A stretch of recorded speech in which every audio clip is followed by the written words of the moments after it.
and welcome to the Writers and Illustrators of the Future podcast. This is John Goodwin, your host. This podcast is dedicated to the aspiring writer or artist and will provide inspiration and tips from top professionals in the field, along with past winners and a few surprise guests. Today's guest is the Writers and Illustrators of the Future contest director, Joni Labaqui. Welcome, Joni. Hi, it's great to be here. So how long have these contests been going on? You know, the contest started in the early 80s. We are actually in our 36th year right now. Wow. We are taking entries for the particular quarter that's happening right now, and it's year 36, and it's the second quarter. We are rolling. That's great. So why did L. Ron Hubbard originally start them? L. Ron Hubbard started the Writers of the Future contest because he knew how hard it was for the aspiring writer to get noticed. You know, you had to know somebody, or you had to have an in, or something along that line. It wasn't that there were a lot of opportunities for people out there to actually get discovered. Very few contests existed in the 80s. And so he went, I'm going to start a contest.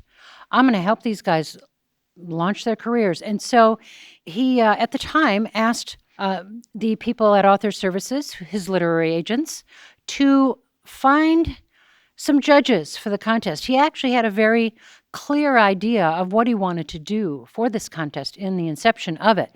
And his brilliant idea was, let's make the judging anonymous.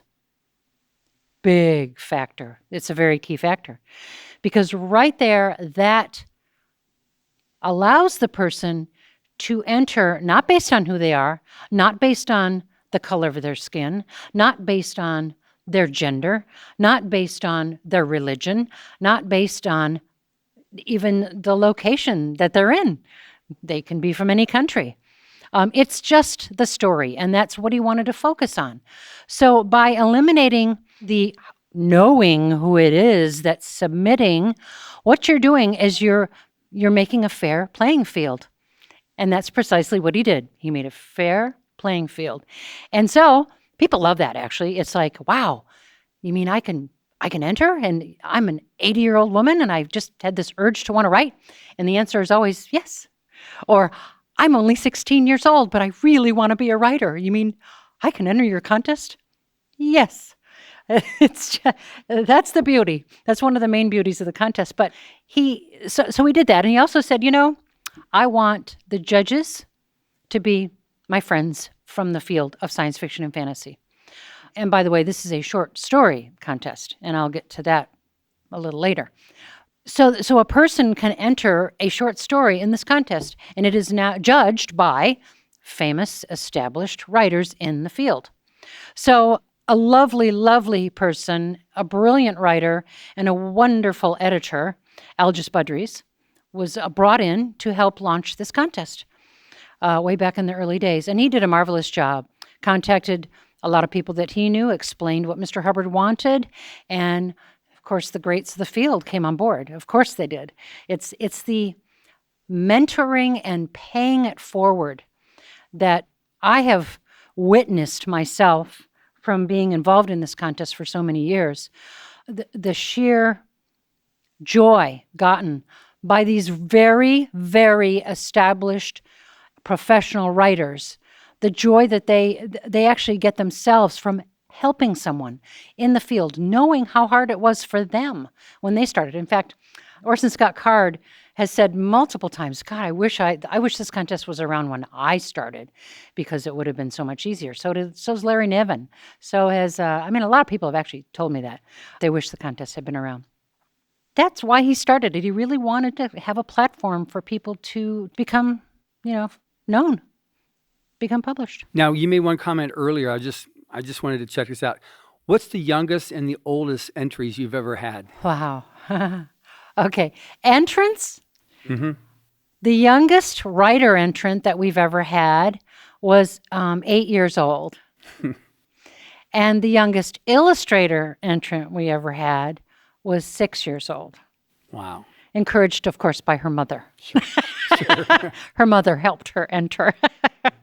The oldest writer that has ever entered was 94. And the oldest illustrator was 60, in the 60s. Yeah. Wow. Okay, thanks. I was just curious when you said for any age. That's correct. Okay, It great. is an age. We have no age barriers here. Exactly. So several of the contest judges claim that the contests have proven themselves the most successful entry point into the world of science fiction and fantasy. What's your take on this? Well, my take is that I completely agree with him. And I've, it's really quite satisfying to see somebody that you've mentored do well. It really is. In fact, Tim Powers teaches an English class, and his students said to him, "You know Nnedi Okorafor?" And he said, "Yeah, Nnedi Okorafor, I taught her in the Writers of the Future contest. She was one of the students, one of the winners one of the years in the contest." Wow. They got so excited that he was her teacher. So that kind of gave them a little inspiration. So, it's really, it's one of those things, it's such a wonderful experience. And let me explain. Okay, Nnedi Okorafor, right now, she's like, the woman is on fire right at the very moment. She was introduced to the world just a few months ago by George R.R. Martin, saying that he was producing her book, Who Fears Death, as his next big TV project. And, that's that. And she's been working with Marvel Comics quite a bit. And she's Black Panther and a new project she just came out with. It's just, she's on fire right now. And that's excellent. She's a marvelous example of this contest and what it does for people. So she's also now a judge. She is so famous now, she is a judge. She was a winner, 17 years ago? And now here she is. Look, she's in fame. One of the other really cool successes of the contest, of course, Patrick Rothfuss. And I actually use him a lot with people that enter, and I'll tell you why. Because if you happen to have a novel, for example, that you've written, and nobody will read it, you can't get an editor he won't even touch it, why don't you take a look at possibly taking a chapter or two of your story and making that into a little short story. That's what Patrick Rothfuss did with Name of the Wind. Need I say more? New York Times bestseller. That one is also being produced into a movie here coming up one of these years, and it's a brilliant story and very, very popular. His first two books in that series have both been New York Times bestsellers, and it is a screaming success. Those are just two examples. I could literally talk on much longer than this podcast will be running to tell you about all the successes of the contest, but those are two really cool writer ones. And then I want to bring up an illustrator contest success, and that is, of course, Sean Tan. Sean Tan won this contest, speaking of age, right out of high school. He was literally in high school. This kid from Australia, we get him over here, we fly him to the U.S., and he does his workshop, and he actually wanted to go to both workshops because he's not only such a brilliant illustrator, he's a genius, but he's a good writer too. And he wanted to do both workshops. Of course, he could only do one at a time, so he did the illustrator one, obviously, because he won that. But Sean has gone on now to not only win the Astrid Lindgren Award, which is an international award, but he won the Academy Award for his best animated short, The Lost Thing, which was a brilliant, brilliant work. Right after that, in fact, the week after he won the Academy Award, he came on as a judge for the Illustrators of the Future contest. He said to me, Joni, I feel worthy now of being a judge at this contest. So he was thrilled to be part of the judging process now, which is fantastic. So talk about inspiration. It's inspiring for everybody around. Everybody involved in this, anybody working on this contest. How can you not get inspired by, here's a guy, he's got art. He's creating either a beautiful piece of illustration or he's creating this marvelous story. And to have that creation come to fruition and to have people acknowledge it, there's nothing like it for everybody. That's amazing.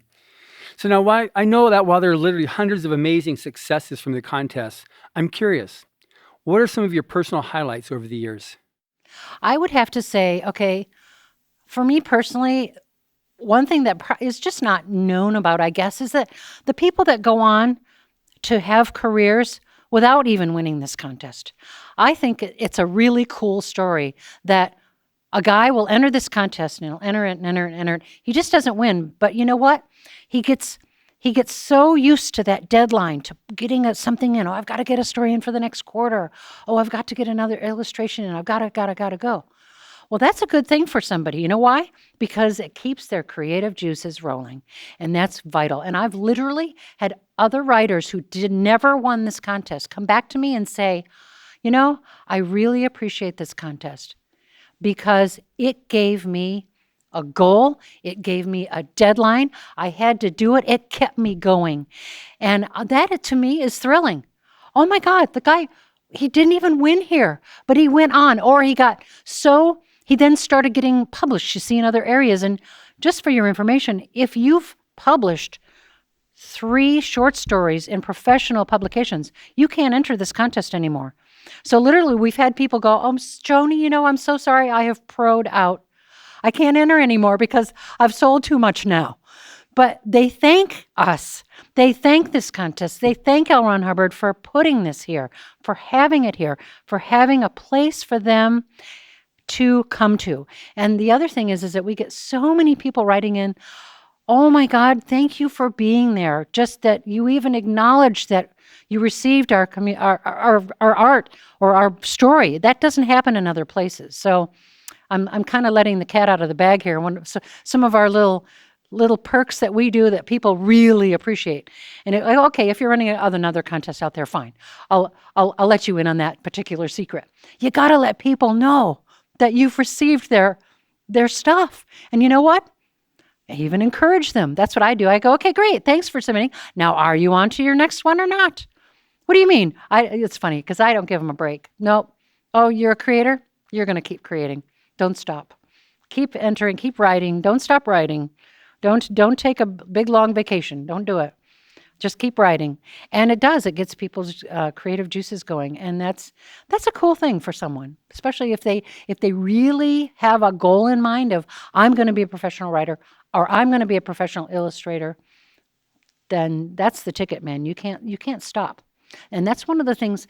The other thing that I've really gotten out of this, which is so cool, is, when you're working with all these greats, and I'm telling you, our judges are greats.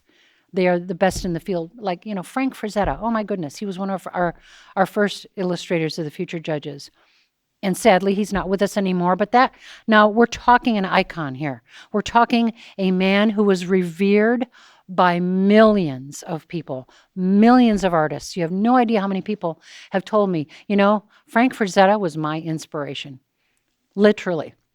And he was so into this contest. He was so into, okay, how are the kids, meaning the entrants? They could be older than him, but how are the kids doing? That's what he meant. So there's this wonderful camaraderie here. And to me, that's a highlight for me too, is this community that we have created here. Thanks to L. Ron Hubbard's brilliant vision. Do you know? It's just such a brilliant vision that he had to start this contest and to get this whole community together of people that are into mentoring, that are into paying it forward, that want to see the field succeed, that want to help the young guy, the new guy. That is so cool. And it's, you know what? Here, it's a very honest thing. It's not a false picture. It's a real honest. People care here. And you know what? If they don't care, they're not here. Right. Okay, so finally, why should someone enter these contests? Well, first of all, it's the only place where you're going to get encouraged. Good, you've entered. Fantastic. Where's your next piece? Are you on it? Have you started? Oh, would you like some tips on how to write from the greats? L. Ron Hubbard had brilliant writer advice. Would you like some?